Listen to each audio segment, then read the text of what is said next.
बिस्मिल्लाहिर्रहमानिर्रहीम। अस्सलाम वालेकुम वरहमतुल्लाहि वबरकातुहू। कुरान पाक में अल्लाह ताला का इरशाद है, ऐ ईमान वालो, तुम पर रोज़े फ़र्ज किए गए हैं जैसे कि तुमसे पहले लोगों पर फ़र्ज किए गए थे, ताकि तुम परहेजगार बन जाओ। रोज़ा दीन इस्लाम का एक सतून है और इसके बगैर एक मुसलमान का दीन मुकम्मल नहीं होता। मोहतरम नाज़रीन, इस वीडियो में हम बताएंगे कि वो कौन से 9 लोग हैं कि अगर वो रोज़ा ना रखें तो उन्हें कुछ भी गुनाह नहीं होगा। यानी उन 9 लोगों को रमज़ान में रोज़ा ना रखने पर छूट है।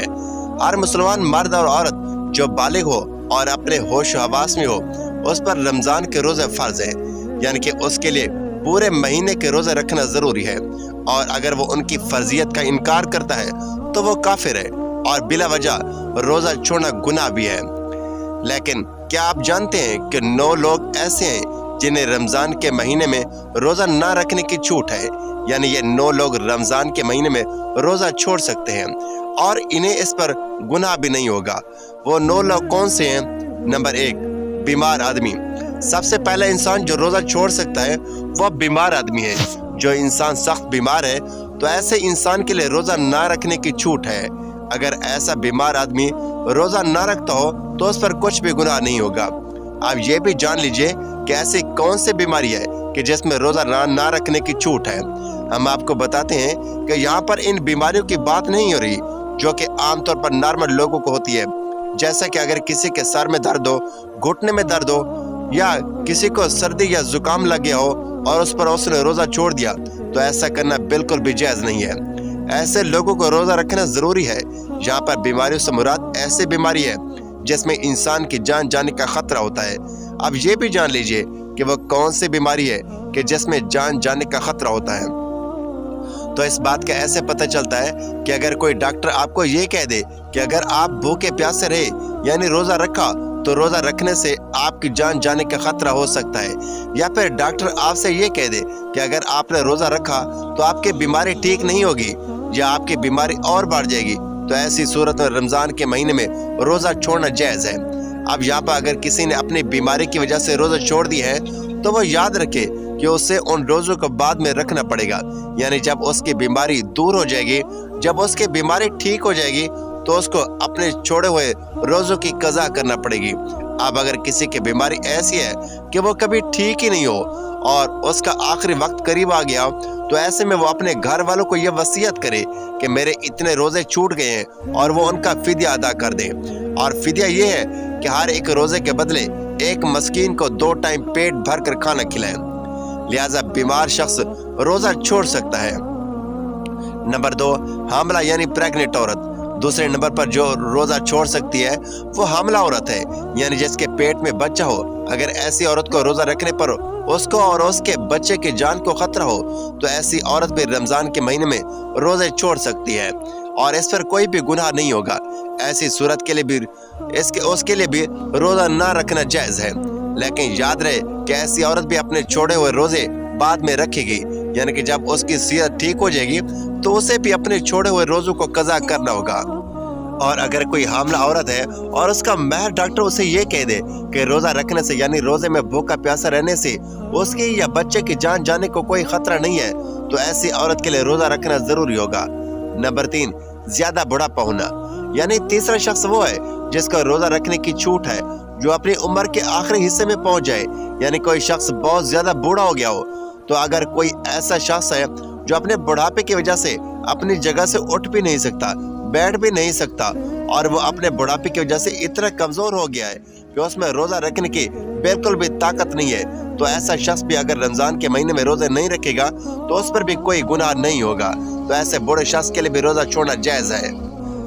लेकिन याद रहे कि ऐसे शख्स के लिए भी फिदिया अदा करना ज़रूरी है।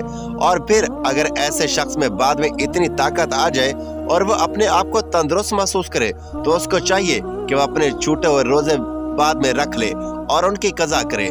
लेकिन अगर कोई शख्स अपने बुढ़ापे की वजह से इतना कमज़ोर हो गया है कि उसे अपने ठीक और सेहतमंद होने की कोई उम्मीद ही नज़र नहीं आ रही, तो उसके लिए रोज़े मुआफ़ हैं, लेकिन उसे भी अपने हर रोज़े के बदले में फिदिया देना पड़ेगा। और फिदिया यही है कि अपने हर रोज़े के बदले एक मस्कीन को पेट भर कर 2 वक्त का खाना खिलाना होगा। नंबर 4, दूध पिलाने वाली औरतें। यहाँ पर ये बात भी वाज़ेह कर दें कि पहले ज़मानों में ऐसी औरतें हुआ करती थी जो लोगों के बच्चों को दूध पिलाने का काम किया करती थी।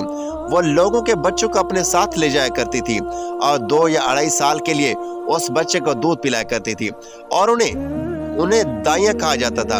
ऐसी औरतों के लिए भी रमजान में रोजे न रखने पर छूट है जो बच्चे को दूध पिलाती हैं। लेकिन क्योंकि अब ऐसा जमाना नहीं रहा, लिहाजा ऐसी माएँ जो अपने बच्चों को दूध पिलाती हैं और अगर उनका डॉक्टर उन्हें ये कह दे कि उनके रोजे रखने की वजह से उनके बच्चे को खतरा है, तो ऐसी माओं को भी रोजा छोड़ने पर कुछ गुनाह नहीं है। लेकिन याद रहे कि ऐसी औरत को भी बाद में अपने छूटे हुए रोजों की कज़ा जरूर करनी होगी। नंबर 5, पागल या दीवाना शख्स, यानी 5वां शख्स वो है जिसको रोजे की छूट है, जिसका ज़हनी तवाज़ुन खराब हो चुका हो और वो पागल या दीवाना हो चुका हो और जो अपने आपे से बाहर हो चुका हो और जो बेकी बातें करता हो और जो अचानक बेहोश हो जाता हो। तो ऐसे लोगों को भी रोजा छोड़ना जायज है, यानी कि अगर ऐसा शख्स भी रोजा ना रखे तो उस पर भी कोई गुनाह नहीं होगा। लेकिन ऐसे शख्स को भी चाहिए कि बाद में जब वो ठीक हो जाए तो अपने छूटे रोजों की कज़ा कर ले। नंबर 6, हैज़ और नफास वाली औरतें, यानी ऐसी औरतें जिनके माना पीरियड्स चल रहे हों वो भी रोजा छोड़ सकती हैं। और ऐसी औरतें जिन्होंने बच्चे को जन्म दिया हो और अभी तक उनके नफास वाले दिन चल रहे हैं, तो ऐसी औरतों का नफास वाली औरतें कहते हैं। यहाँ पर ऐसी औरतों का भी रोजा रखना जायज नहीं है। यहाँ ये बात भी याद रखें कि पहले बयान किए गए 5 किस्म के लोग अगर रोजा रख लेते हैं तो उनका रोजा कबूल हो जाएगा, लेकिन हैज और नफास वाली खवातीन अपनी इस हालत में रोजा नहीं रख सकती और अगर वो रखेंगी तो उनका रोजा कबूल नहीं होगा और उन पर सख्त गुनाह होगा। ऐसी औरत जब बाद में पाक साफ हो जाए तो उसके लिए जरूरी है कि अपने छूटे हुए रोजों की गिनती पूरी कर ले। नंबर 7, सफर पर होना। 7वां शख्स वो है जिस पर रोजा रखना जायज नहीं है, यानी छूट है, यानी मुसाफिर होना। तो ऐसा इंसान जो हालत सफर में है तो उसके लिए भी रोजा ना रखने की छूट है और रोजा ना रखने पर उसके लिए कुछ भी गुनाह नहीं होगा। लेकिन ये बात भी जान लीजिए कि इस सिलसिले में सफर कैसा होगा, तो हम आपको बता दें कि जो सफर 82 किलोमीटर से ज्यादा हो और वो कम से कम 15 दिन के सफर की नियत करके घर से निकला हो, तो ऐसे मुसाफिर शख्स के लिए रोजा ना रखने पर छूट है। लेकिन जब उसका सफर खत्म हो जाए तो फिर उसके लिए रोजा रखना जरूरी हो जाता है। अब यहाँ ये बात भी काबिल जिक्र है कि अगर कोई शख्स सफर की हालत में है और वो ये कहे कि वो रोजा जरूर रखेगा क्योंकि उसका सफर आरामदेह है, तो ऐसा मुसाफिर सफर की हालत में भी रोजा रख सकता है और उसका रोजा हो जाएगा। बस अगर सफर आसान हो तो रोजा रख सकता है, लेकिन अगर रोजा ना भी रखे तो उस पर कुछ गुनाह नहीं।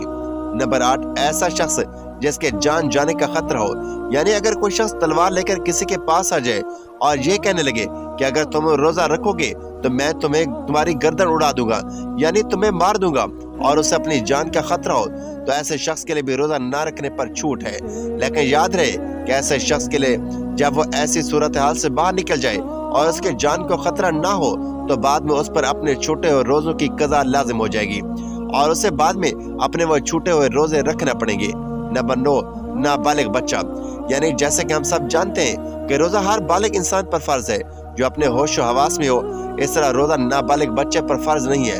अगर कोई नाबालिग बच्चा रोजा नहीं रखता तो उस पर कोई गुनाह नहीं होगा और उसे रोजा ना रखने पर छूट है। लेकिन अगर कोई बच्चा 10 साल की उम्र को पहुंच जाए और उसमें रोजा रखने की ताकत भी आ जाए तो उसको चाहिए कि वो रोजा रखना शुरू कर दे, और अगर ऐसा बच्चा रोजा ना रखे तो उसके घर वालों को चाहिए कि उस पर सख्ती करें और उसे रोजा जरूर रखवाएं। नाज़रीन इकराम, ये वो 9 तरह के लोग हैं कि जिनके लिए रमजान के महीने में रोजा रखना जरूरी नहीं और वह बाद में अपने रोजों की कज़ा कर सकते हैं, जबकि इनके अलावा बाकी तमाम लोगों पर रमजान के रोजे रखना फर्ज है। नाज़रीन, रमजान अल मुबारक इस्लामी साल का 9वां महीना है जो मुसलमानों के लिए इंतहाई फजीलत और बरकतों वाला महीना समझा जाता है। इस महीने में रोजा फर्ज किए गए जो न सिर्फ रूहानी तरक्की बल्कि जिस्मानी, ज़हनी और अखलाकी तत्हीर का जरिया भी है। अल्लाह ताला ने कुरान मजीद में रमजान अल मुबारक का जिक्र कुछ यूं फरमाया है, रमजान का महीना वो है जिसमें कुरान मजीद नाजिल किया गया जो लोगों के लिए हिदायत है और उसमें हिदायत और हक और बातिल में फर्क करने वाले वाज़ेह दलाइल हैं। बस तो में से जो कोई इस महीने को पाए वो उसके रोजे रखे। ये आयत मुबारक रमजान के बुनियादी मकसद को वाज़ेह करती है कि ये महीना हिदायत, बरकत, रहमत और मग़फ़िरत का महीना है। रमजान अल मुबारक की सबसे बड़ी फजीलत ये है कि इसी महीने में अल्लाह ताला ने कुरान मजीद नाज़िल फरमाया, जो पूरी इंसानियत के लिए एक मुकम्मल ज़ाब्ता हयात है। रोज़े का बुनियादी मकसद इंसान के अंदर तकवा और परहेजगारी पैदा करना है। कुरान मजीद में अरशाद होता है, ऐ ईमान वालो, तुम पर रोज़े फर्ज किए गए हैं जैसे कि तुमसे पहले लोगों पर फर्ज किए गए थे, ताकि तुम मुत्तकी बन जाओ। रमजान मग़फ़रत और जहन्नम से निजात का महीना है। हदीस नबी सल्लल्लाहु अलैहि वसल्लम के मुताबिक जो शख्स ईमान और एहतिसाब के साथ रमजान के रोजा रखे, उसके पिछले तमाम गुनाह माफ कर दिए जाते हैं। बावाल सही बुखारी और मुस्लिम। यह महीना अल्लाह ताला की खास रहमतों का महीना है, जिसमें शैतान को कैद कर दिया जाता है और जन्नत के दरवाजे खोल दिए जाते हैं। रमजान की एक और अहम खसूसियत शब कदर है, जो 1000 महीनों से बेहतर है। कुरान मजीद में इस रात को इंतहाई अहमियत दी गई है। हमने इस कुरान को शब कदर में नाजिल किया, और तुम्हें क्या मालूम कि शब कदर क्या है? शब कदर 1000 महीनों से बेहतर रात है। ये रात इबादत, दुआओं और जिक्र और अज़कार करने के लिए बहुत अहम समझी जाती है। रमजान में मुसलमान ज्यादातर इज्तिमाई तौर पर इबादत अंजाम देते हैं, जैसे तरावी, एतकाफ और अफ्तार की महफिल। इससे भाईचारा और इस्लामी अखुवत को फरोग मिलता है। वो अफराद जिन्हें रोजे में छूट दी गई है, इस्लाम दीन रहमत है और इसमें हर चीज को इंसानी फितरत के मुताबिक बनाया गया है। अल्लाह ताला ने रोजे को हर बालिग, अक्लमंद, सेहतमंद मुसलमान पर फर्ज किया है, लेकिन कुछ मखसूस अफराद को इसमें रियायत दी गई है। नाज़रीन, रमजान अल मुबारक एक मुकद्दस महीना है जो रूहानी तरक्की, तकवा और अल्लाह की कुर्बत का जरिया बनता है। लेकिन इस्लाम ने ऐसे अफराद के लिए नरमी रखी है जो किसी हकीकी मजबूरी की बिना पर रोजा नहीं रख सकते। उन अफराद को या तो कज़ा करने की इजाजत है या फिर फिदिया देने का हुक्म दिया गया है। इससे इस्लाम की रहमत, नरमी और इंसानी फितरत का लिहाज रखने का उसूल वाज़े होता है। अल्लाह ताला हमें भी रमजान अल मुबारक की बरकतों से ज्यादा फायदा उठाने की तौफीक अता फरमाए और हमारा खात्मा बिल खैर फरमाए। आमीन या रब्बल आलमीन। नाज़रीन, वीडियो अच्छी लगे तो वीडियो को लाइक, शेयर और चैनल को सब्सक्राइब जरूर करें, और कमेंट बॉक्स में अल्लाह ताला के 99 नामों में से एक नाम जरूर टाइप करें। अगले वीडियो तक के लिए इजाजत दीजिए। अल्लाह हाफिज।